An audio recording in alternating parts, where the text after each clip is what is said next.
Every rideshare driver has heard the stories, usually shared in the dead of night on online forums or whispered over lukewarm coffee at 24-hour diners near the airport waiting lot.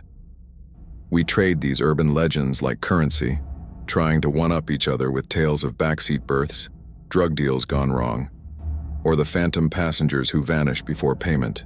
The most persistent one in our city was the woman in the yellow dress, a story so cliché it felt ripped from a cheap horror movie script from the 90s. According to the lore, she appears on rainy Tuesday nights near the old textile district, soaking wet and shivering, looking for a ride home to an address that burned down decades ago.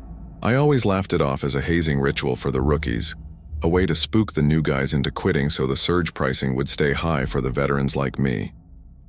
I prided myself on being a rationalist, a guy who believed in GPS data and dash cams, not ghosts or wandering spirits with unfinished business.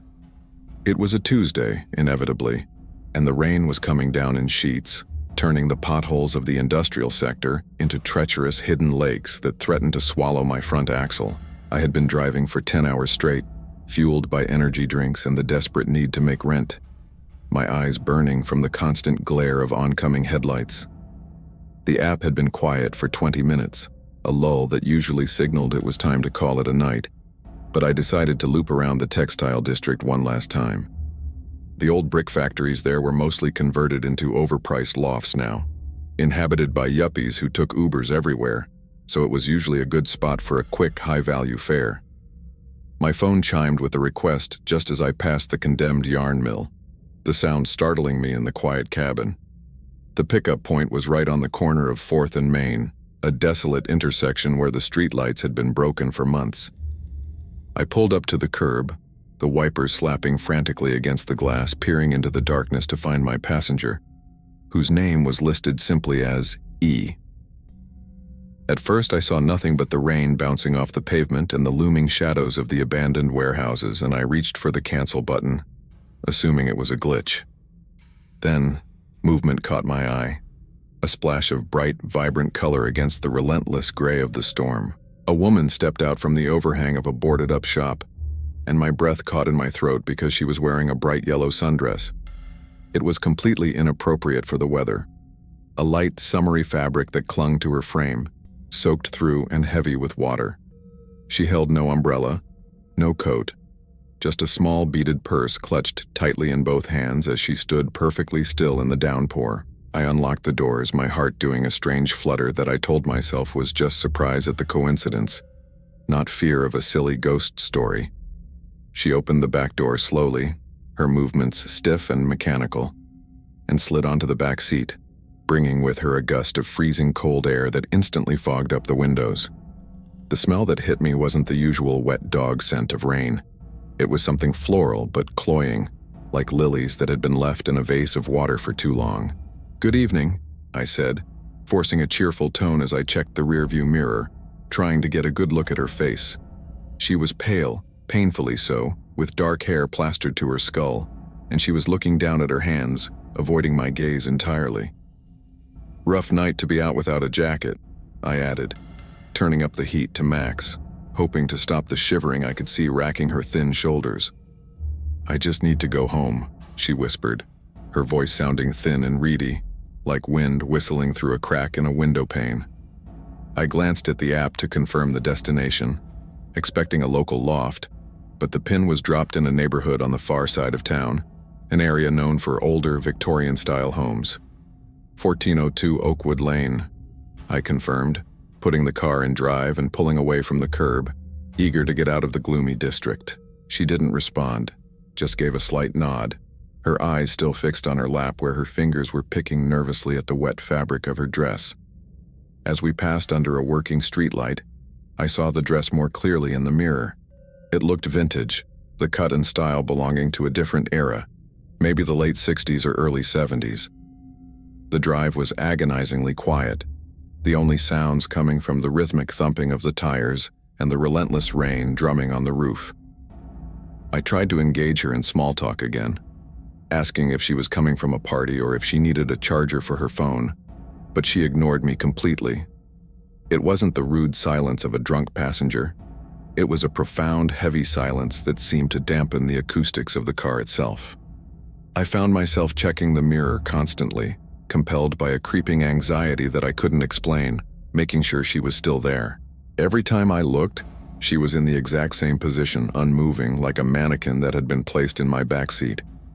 The air in the car was getting colder despite the heater blasting hot air, a chill that seemed to radiate from her very presence.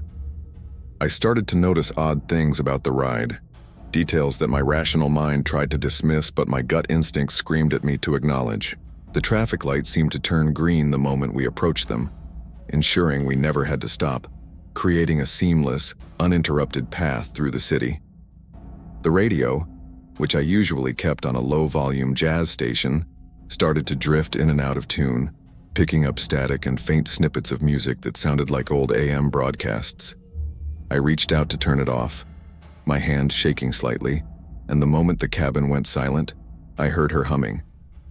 It was a low, mournful melody, a lullaby that sounded vaguely familiar but distorted as if heard underwater. The sound made the hair on the back of my neck stand up, a primal warning signal firing in my brain. "That's a nice tune," I said, my voice sounding too loud and brittle in the enclosed space, trying desperately to break the tension. She stopped humming abruptly, snapping her head up to meet my eyes in the rearview mirror for the first time. Her eyes were dark, almost black, and they held a depth of sadness that felt bottomless, a grief so raw it was physically painful to witness. "It was playing on the radio the night I left," she said, her voice stronger now, but lacking any emotional inflection. "I never got to hear the end of it." I swallowed hard, gripping the steering wheel until my knuckles turned white, the urban legend flooding back into my memory. The story said the woman in the yellow dress had died in a car accident on her way home from a dance, the radio playing her favorite song as she crashed. I forced myself to focus on the road, telling myself I was projecting, that this was just a sad woman having a bad night, and my imagination was running wild. I looked at the GPS, noting that we were only 10 minutes away from the destination, and silently prayed for the ride to be over quickly. The route took us away from the city center, moving into the older suburbs where the streetlights were spaced further apart and the trees grew thick over the road. The rain began to ease up, transitioning into a thick, low-hanging mist that swirled around the headlights, reducing visibility to a few yards. The familiarity of the streets started to fade, the houses looking larger and more ominous in the fog, their windows dark and uninviting. We turned onto Oakwood Lane, a street I had driven down 100 times before, but tonight it looked different, older somehow. The pavement was cracked and uneven, and the modern cars usually parked in the driveways were missing, leaving the street strangely empty. I glanced at the house numbers, counting them down, 1410, 1408, 1406, feeling a knot of dread tighten in my stomach with every passing mailbox. When we approached where 1402 should be, I slowed the car to a crawl, my headlights sweeping across the lot. There was no house there. There was only an overgrown, vacant lot, surrounded by a rusted chain-link fence, with the charred remains of a stone foundation visible through the weeds. I slammed on the brakes, turning around to tell her there must be a mistake, but the words died in my throat. The back seat was empty. I stared at the vacant upholstery for a long, paralyzed moment, my mind struggling to process the impossible physics of what had just happened. The rear door was still closed. The child safety locks were definitely engaged, and the car had been moving until a few seconds ago, making a jump impossible. I whipped my head around, scanning the overgrown lot and the dark street, expecting to see her running into the shadows, playing some elaborate prank for a hidden camera show. But the street was dead silent, save for the wind hissing through the high weeds of the burned-out property, and there was no sign of the yellow dress anywhere. I reached back and touched the seat where she had been sitting, and my hand came away soaking wet, the fabric cold and saturated as if a block of ice had melted there. The puddle was real, the water was real, and the lingering, suffocating scent of funeral lilies was now so potent it made me gag, coating the back of my throat with a sickly sweet taste. Panic began to set in, not the adrenaline rush of a near-miss accident, but a slow, creeping dread that made my limbs feel heavy and clumsy. I fumbled for the overhead light, flooding the cabin with a harsh, artificial glow that made the shadows outside seem even darker and more impenetrable. On the floor mat, right where her feet had been, sat the small beaded purse she had been clutching, a physical artifact left behind in a situation that defied reality. I stared at it as if it were a bomb, my breath coming in short, shallow gasps, realizing that the urban legend wasn't just a story. I was currently living the punchline. I grabbed my phone from the mount, my fingers trembling so badly I dropped it once before managing to unlock the screen. The ride was still active, the timer ticking upward past the 20-minute mark, mocking my inability to end the transaction. I hit the complete ride button, desperate to sever the digital connection to this phantom passenger, but the app flashed a red error message, passenger not at destination. I tried again, tapping frantically, but the software refused to acknowledge the drop-off, insisting that the ride was still in progress. I tried to cancel the ride entirely, willing to take the penalty and the bad rating just to be done with it. But the screen froze, the spinning loading icon cycling endlessly. The GPS map on the screen began to glitch, the blue location dot jumping erratically around the coordinates of the burned house as if the satellite couldn't pinpoint where I was. Rerouting, the automated voice announced, its tone flat and oblivious to the horror of the situation. Proceed to the pickup point. I froze. The pickup point? I was supposed to be dropping her off. The app shouldn't be sending me back to the industrial district. I looked at the destination field, and my blood ran cold as I saw the text rewrite itself before my eyes. It didn't say the address of the textile mill anymore, it simply said home. I threw the phone onto the passenger seat, not wanting to touch it, and grabbed the steering wheel, slamming the car into reverse. I needed to get out of this neighborhood, away from the charred foundation that felt like it was watching me, away from the smell of lilies. The tires spun in the mud for a heart-stopping second before gripping the pavement, and I peeled backward, swinging the front end around with reckless speed. I drove fast, ignoring the speed limit signs, navigating the winding streets of the subdivision with a single-minded focus on reaching the main arterial road. The fog had thickened significantly, turning the world outside into a gray tunnel where the high beams simply reflected back at me, blinding rather than illuminating. I took a left, then a right, following the mental map I had of the city, sure that a few more turns would lead me to the highway on-ramp. But the streets all looked identical. Rows of dark, silent Victorian houses with overgrown yards, no lights in the windows, no other cars on the road. After 10 minutes of driving, which should have been enough to cross the entire suburb, I saw a familiar landmark ahead. It was a rusted mailbox shaped like a barn, leaning precariously to the left. My heart hammered against my ribs as I realized I had driven in a giant circle. I was back on Oakwood Lane. I slowed down, denial warring with the evidence of my own eyes. But there it was, the burned-out lot, the chain-link fence, the ominous gap in the row of houses. I hadn't made a single wrong turn. I had driven in a straight line away from the house, yet the geometry of the road had folded back on itself.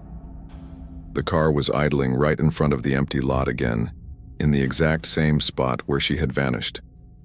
The phone on the seat buzzed violently, lighting up the cabin. I didn't want to look, but I couldn't help it. A new notification had popped up from the passenger E. You missed the turn. I grabbed the phone to throw it out the window, to smash it, to do anything to stop the communication, but then I looked down at the floorboard in the back. The beaded purse was moving. It wasn't sliding due to the motion of the car. The vehicle was stopped. The purse was vibrating, shifting slightly against the rubber mat as if something inside was alive and trying to get out. The clasp clicked open with a sharp snap that sounded like a breaking bone in the silence of the cabin. I pressed myself against the driver's door, trying to get as far away as possible, watching in horror as the contents of the purse spilled out onto the floor. Water gushed out of the small bag. Far more water than the tiny clutch could possibly hold. It flowed over the rim like a miniature waterfall, dark and murky, smelling of stagnation and rot. Along with the water came a few items that clattered onto the mat. A tube of lipstick that was rusted shut, a compact mirror cracked down the center, and a wallet made of disintegrating leather. The wallet fell open, revealing a driver's license protected by a yellowed plastic sleeve. Even from the front seat, I could see the date of birth, 1952, and the photo. It was her.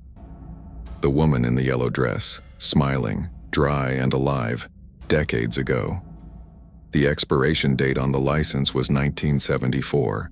I couldn't breathe. The air in the car had become freezing, the temperature plummeting until I could see my own breath puffing out in white clouds. Frost began to form on the inside of the windows, intricate, fern-like patterns, spreading rapidly across the glass, sealing me in. I tried the door handle, but it was frozen shut, the mechanism jammed by the supernatural cold. I pounded on the window, screaming for help, but the sound was swallowed by the heavy, insulated silence of the car. I was trapped in a metal box with the belongings of a ghost parked in front of her grave. Then, the radio turned on by itself. It didn't start with static this time. It started with a clear, crisp broadcast, the audio quality distinctively vintage. And now, a severe weather warning for the greater metro area. A deep, mid-Atlantic announcer's voice boomed.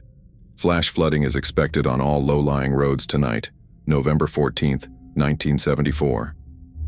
The date hit me like a physical blow. The music started then. The same mournful underwater lullaby she had been humming earlier, but now playing with full orchestral backing. And in the rearview mirror, just at the edge of my vision, I saw the wet imprint on the back seat begin to deepen, the depression in the cushion taking the shape of a person sitting down, as if an invisible weight had just returned to the vehicle. The unseen presence in the back seat was no longer passive. It was a heavy, oppressive force that bore down on the suspension of the car, making the rear shocks groan under a weight that shouldn't exist. I watched in the rearview mirror as the indentation in the leather deepened, the shape of a person settling in, accompanied by the squelching sound of water being squeezed from sodden fabric. A hand invisible to the eye but unmistakably real in its thermal signature touched the back of my neck, sending a shock of absolute zero straight down my spine. It was the feeling of being submerged in a frozen lake, a cold so intense it burned, paralyzing my vocal cords and locking my muscles in a rigid spasm. The smell of lilies and stagnation intensified until the air in the cabin was thick with it, tasting of grave dirt and old funeral flowers, choking off the oxygen. I tried to reach for the door handle again, my fingers clumsy and numb, but the lock remained immovable, fused by the supernatural frost that now coated the entire interior. "Drive," the voice whispered, but it didn't come from behind me this time. It seemed to resonate from the speakers, weaving itself into the fabric of the orchestral music playing on the radio. It wasn't a request. It was a compulsion. A psychic command that bypassed my conscious brain and hot-wired my motor functions directly. My foot lifted from the brake and pressed down on the accelerator, not because I wanted to, but because my leg was no longer my own to control. The car lurched forward, leaving the burned-out foundation of 1402 Oakwood Lane behind, drifting back onto the dark, slick pavement. I was a passenger in my own body, watching my hands turn the wheel with precise, jerky movements, guiding the vehicle toward a destination I didn't know but feared instinctively. The headlights flickered, the modern LED beams dimming and yellowing, shifting in color temperature to match the incandescent glow of a vintage automobile. As we accelerated, the world outside the windows began to dissolve and reform, the familiar suburban landscape warping like a photograph held over a flame. The modern streetlights blinked out one by one, replaced by widely spaced dim lamps that cast long, eerie shadows across the wet road. The newer houses with their vinyl siding and manicured lawns blurred and vanished, replaced by empty lots or smaller, older structures with dark windows. I passed a car parked on the street, but it wasn't the SUV I expected. It was a hulking, chrome-laden sedan from the 70s, its color muted by the rain. The transformation wasn't instant. It was a terrifying rolling wave of regression, dragging me back in time to the moment of the trauma. The rain, which had been a light mist, intensified into a torrential downpour, a deluge that hammered the roof with the violence of hail, matching the flash flood warning I had heard on the radio. The water on the road was rising rapidly, pooling in the dips and curves, tugging at the tires with a fluid, insistent grip that threatened to pull us into the ditches. I fought mentally against the possession of my limbs, screaming internally to hit the brakes, to crash the car, to do anything to stop this ride. But my body remained obedient to the ghost. The radio announcer's voice returned, cutting through the music with a frantic edge. Residents are advised to avoid the Old Creek Bridge crossing. The water levels have breached the banks. The name sparked a flash of recognition. Old Creek Bridge was a notorious accident spot miles away, a place that had been replaced by a concrete overpass 20 years ago. But as I looked through the windshield, I saw the concrete overpass fade away like smoke, revealing the wooden slats and rusted iron rails of the original narrow bridge looming in the darkness ahead. "I can't swim," the woman's voice sobbed, filling the cabin with a sound so wet and gurgling it sounded like her lungs were already full of water. "The door won't open. Why won't the door open?" Her panic was bleeding into me, blurring the lines between her memories and my reality. I felt a phantom pressure on my chest, the sensation of a seatbelt locking tight, cutting into my collarbone, trapping me in place. I looked down and saw my own seatbelt was unbuckled, yet I couldn't move forward, pinned by the ghostly restraint of her final moments. The water inside the car, which had spilled from the purse, began to rise, defying gravity, creeping up the floorboards and soaking into my shoes, freezing my toes. It wasn't just rain, it was river water, silty and cold, seeping in through the floor vents and the seams of the doors. We were hurtling toward the bridge now, the speedometer climbing past 60, the engine roaring with a sound that wasn't the whine of my electric hybrid, but the throaty rumble of a V8 engine. The headlights caught the reflection of the rushing water, a churning black torrent that was already lapping over the wooden planks of the bridge deck. I saw another pair of headlights approaching from the opposite direction, blindingly bright high beams cutting through the rain, and I knew, with sickening certainty, what had happened that night. It wasn't a solo accident. She had swerved. My hands on the wheel jerked violently to the right, mimicking the defensive reflex of a terrified driver 50 years ago, steering us off the asphalt and onto the muddy shoulder. The car hit the soft earth with a bone-jarring impact, sliding sideways, the tires losing all traction as we careened toward the embankment.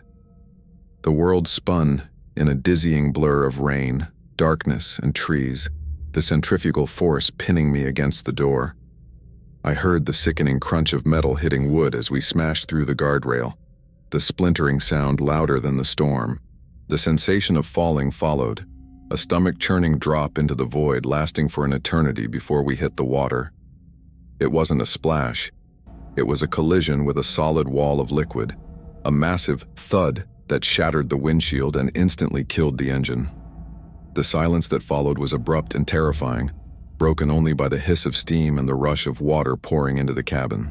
The cold was absolute now, a numbing shock that drove the air from my lungs and made my vision tunnel down to a pinprick. The water rose to my waist in seconds, icy and foul, swirling with debris and mud.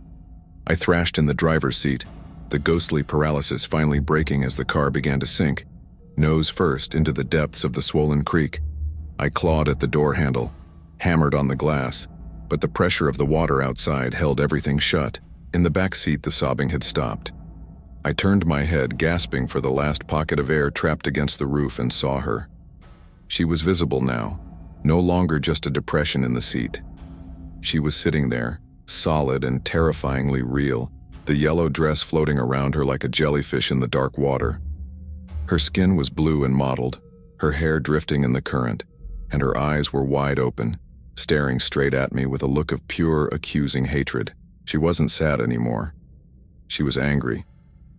She reached out a hand, her fingers lengthened and skeletal, and pointed at the window next to me. "You have to open it," she gargled, bubbles escaping her blue lips. "You have to let us out. I've been holding my breath for 50 years. The water rose over my chin, filling my mouth with the taste of the river, and I realized she wasn't looking for a savior. She was looking for a replacement. I kicked at the window with everything I had left, my boot slamming against the tempered glass, but the resistance of the water made my strikes weak and slow. The car tilted further, the rear end rising as the heavy engine block dragged us down into the silt of the riverbed. The dashboard lights flickered one last time, illuminating the interior in a strobe-like flash of horror. In that brief light, I saw that the doors weren't locked anymore. They were welded shut by years of rust and algae, as if the car had been underwater for decades. I wasn't in my vehicle. I was in hers. The leather seats were cracked and slimy. The steering wheel was a massive ring of cracked plastic, and the radio was a rusted metal box in the dash. I had driven my modern car into the river, but the river had swallowed it and spit me out into her tomb. The water filled the cabin completely, extinguishing the last pocket of air and replacing the scream in my throat with a choking rush of silt and fluid. The cold was no longer just a temperature, it was a physical weight, pressing down on my chest with the force of the entire river, crushing my ribs against the steering column of the rusted sedan. The woman in the yellow dress floated beside me, suspended in the murk, her face inches from mine, her dead eyes wide and filled with a terrifying, predatory hunger. She wasn't holding me down with physical strength, but with the sheer gravity of her trauma, an anchor of grief that had snagged my soul and was dragging it down into her history. My lungs burned with the desperate need for oxygen, my vision going black at the edges, the darkness of the river merging with the darkness of unconsciousness. I knew that if I died here, I wouldn't just drown. I would become part of the legend, another wet shadow waiting for a ride on rainy Tuesdays. My hand, thrashing blindly in the water, brushed against my pocket and felt the hard, rectangular outline of my phone, a solid artifact of the present in this liquid tomb of the past. It was a reflex born of modern addiction. I pulled it out, my thumb jamming down on the side button, desperate for any kind of light in the suffocating gloom. The device was water-resistant, a feature I had never tested until now, and the screen flared to life, casting a harsh blue-white LED glow through the muddy water. The light didn't just illuminate the interior, it seemed to cut through the supernatural atmosphere like a laser, searing the ghostly fabric of the vision. The woman recoiled violently, shielding her face with skeletal hands, her mouth opening in a silent shriek of pain, as the artificial brilliance of 2026 clashed with the spectral darkness of 1974. The illusion of the vintage car flickered, the leather seats momentarily looking like the gray cloth of my hybrid, then snapping back to rot. Seizing the moment of her distraction, I gripped the phone like a hammer, the heavy battery case adding weight to the blow, and swung it with everything I had left at the driver's side window. In the real world, underwater pressure makes breaking glass nearly impossible. But here, the laws of physics were porous, dictated by will and memory. I wasn't just breaking glass. I was breaking the narrative she had trapped me in, shattering the timeline that held us together. The screen of my phone cracked on impact, but the window of the spectral car shattered outward, exploding into a cloud of glittering diamonds that vanished as they hit the water. The sudden release of pressure was explosive, a vacuum effect that nearly sucked me out of the cabin, but my seatbelt, the one that had mysteriously buckled itself, held me fast, tethering me to the doom of the driver's seat. I clawed at the buckle, my fingers numb and useless, while the woman recovered from the shock of the light and lunged for me again. Her hand wrapped around my wrist, her touch burning like dry ice, her nails digging into my skin with enough force to draw blood that looked black in the phone's glow. She shook her head slowly, her hair floating like seaweed, mouthing the word, "Stay," trying to pull my hand away from the release mechanism. I looked into her eyes and saw the infinite loneliness of 50 years in the dark, but my survival instinct was stronger than my pity. I headbutted her, slamming my forehead into the bridge of her nose, feeling the sickening squelch of dead flesh against bone. She drifted back, stunned, her grip loosening just enough for me to jam my thumb into the release button. The buckle clicked open, a sound of pure salvation, and I kicked off the dashboard, propelling myself through the broken window and into the open river. The current outside was ferocious, a living thing that grabbed me and tumbled me over and over in the dark, disorienting me completely so I didn't know which way was up. I was drifting in a void of cold and noise, the roar of the water filling my ears, my lungs spasming as they demanded air I couldn't give them. I flailed my arms, searching for the surface, but every direction felt the same, a heavy, oppressive blackness that offered no escape. Then I saw it, faint and far away, distorted by the churning water. the glow of streetlights. Not the yellow gas lamps of the Vision, but the stark white halogen of modern security lights on the bridge above. I swam toward them, my limbs feeling like lead, fighting the drag of my soaked clothes and the exhaustion that threatened to pull me back down to the riverbed. I broke the surface with a gasp that sounded like a sob, the air rushing into my lungs so violently it hurt, tasting of rain and exhaust fumes. I was coughing and retching, treading water in the swollen creek, but the landscape around me had stabilized. The wooden bridge was gone, replaced by the towering concrete pillars of the modern overpass, and the silence of the ghost world was replaced by the distant hum of traffic on the highway. I swam to the muddy bank, dragging myself up through the reeds and trash, my body shaking uncontrollably from hypothermia and shock. I collapsed on the wet grass, staring up at the rain, which was now just a drizzle, the storm having passed as quickly as the nightmare. I lay there for a long time, just listening to the sound of my own heart hammering against the mud, confirming that I was still part of the living world. When I finally gathered the strength to stand, I looked up toward the road, dreading what I would find, terrified that my car would be gone or submerged in the creek. But there it was, parked haphazardly on the shoulder of the road, facing the wrong way, the hazard lights blinking rhythmically, casting orange flashes into the night. It wasn't in the river. It wasn't wrapped around a tree. It was dry and idling, the engine purring softly. I stumbled up the embankment, my legs giving out twice, until I reached the driver's side door, which was standing wide open. The interior was soaked, the seats drenched as if a fire hose had been turned on inside, but there was no river mud, no silt, just clean, clear water dripping from the headliner. I leaned into the car to grab my keys, and that's when I saw it. My phone was lying on the passenger seat, exactly where I had thrown it earlier, the screen smashed into a spiderweb of cracks, mirroring the damage I had inflicted in the Vision. It buzzed, vibrating in a puddle of water that had collected on the seat, lighting up with a notification that cut through the darkness. It was a receipt from the Rideshare app, a final insult from the algorithm that tracked my descent into hell. Ride completed, it read. Total fare 0.0, and below that a passenger rating had been left, a single star with a comment that made my blood freeze in my veins. Driver was rude, left me alone in the dark, would not recommend. I slammed the door shut and backed away from the vehicle, refusing to get back inside, refusing to be enclosed in that space again. I decided to walk the 5 miles back to the gas station on the main road, leaving the car there on the bridge with its flashers pulsing like a warning beacon. As I walked away, clutching my jacket around me to ward off the chill, I put my hand in my pocket and felt something wet and slimy. I pulled it out under the light of the next street lamp. It was a piece of fabric, torn and ragged, the edges burnt and smelling of decay. It was bright yellow silk, a scrap of a dress from a time that should have been forgotten. I dropped the fabric and kept walking, not looking back, listening to the squelch of water in my shoes. I knew I would never drive for a rideshare app again. I knew I would never drive at night again.